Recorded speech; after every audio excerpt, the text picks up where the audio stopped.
Good afternoon. We're glad you could join us on the news at 1 p.m. on NTA Channel 5, Abuja. I'm Shikiola Ikmanayi. And we'll begin with the recent 5 more confirmed cases of coronavirus in the country.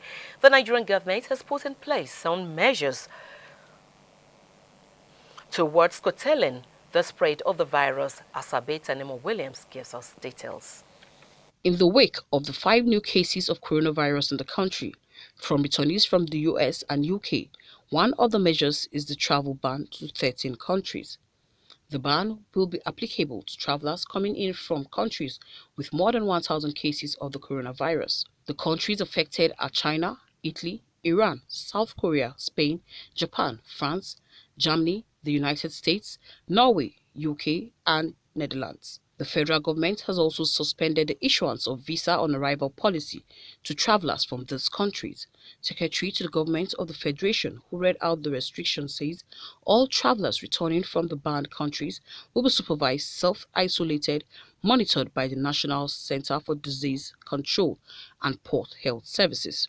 The federal government also suspended the National Sports Festival Edo 2020 as part of precautionary moves against the spread of COVID-19. The latest of measures to prevent the outbreak of this disease is the suspension of the ongoing orientation course for the 2020 Batch A Stream 1 core members. It is believed that these measures will help curtail the spread of this dreaded virus from getting out of control. In Abuja, Asabe Tanemo Williams, NTA News. And the management of the National Youth Service Corps scheme has suspended activities as the ongoing orientation course for the 2020 Batch A Stream 1 core members. Tessie Omeri, who visited the NYC orientation camp Kubwa, reports that the measure is as a result of the coronavirus pandemic, which is now a global threat. For the management of the National Youth Service Corps, with orientation camps spread across the country, housing corps members from different parts of the country and beyond for 3 weeks, there is need for preventive strategies. Ifedola Posani, a corps member for Obinna Clinton from Imo State, though he will miss a lot, but the move by the scheme is the right step to take. I feel bad and I feel happy. The happy aspect is that I'm going home, but the bad aspect is that I'm going to be missing some friends like that, which I was able to make in the camp here. Confirming compliance of the directive from the NYSC headquarters, the FCT coordinator, Walida Sadiq, says though there is no cause for alarm, but it is their own preventive strategies, considering the diversity of corps members in the country. Because of this issue of COVID-19, it's good to take measures so that we don't get to regret. With this new development, corps members are already receiving their posting letters to commence their primary assignments with the hope that they might be invited back when the situation improves. Tessie Omeri, NTA News. And still on the suspension of NYC orientation camp, one activity the NYC orientation camp that has been seriously hit by the abrupt closure of the Free Weeks campaign program due to the outbreak of coronavirus is the business activity. This development, according to the traders, has negative implication on their income.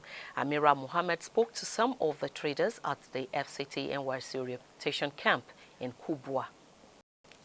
Traders at the NYC orientation camp usually enjoy 3 weeks break business during every orientation exercise. The situation has turned bad for these traders with the shutting down of camp just 7 days into the exercise as the laments. Although complaints were made, as some traders say they were not given a pre-notice as to shutting down of the camp and has led to loss of money and idleness.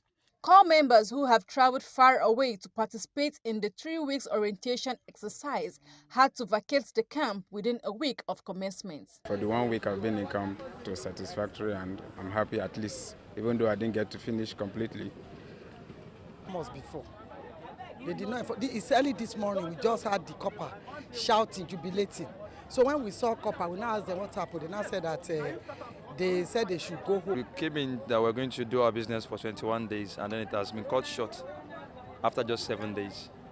And it's something You know, you planning that, okay, next 21 days, this is what you're going to make after paying some amount of money to enter the camp. The traders, however, commend the management of NYSC for taking these precautionary measures aimed at containing coronavirus outbreak among the core members. Amira Mohammed, NTA News. And away from that, inclusive education is beneficial to students' learning abilities, but parents and educators need to be on the same page to make sure it is implemented successfully. So says Reverend Sister Fidelia Unigwe of Daughters of Charity. Hadiza Godwin Ibune reports that the advocacy program was tagged with Ring the Bell. The bell signifies the call for support and rights of inclusive education for children with disabilities in all schools by Daughters of Charity Coordination Office for Lillian Fund Supported Services. Reverend Sister Fidelia. Oh, okay.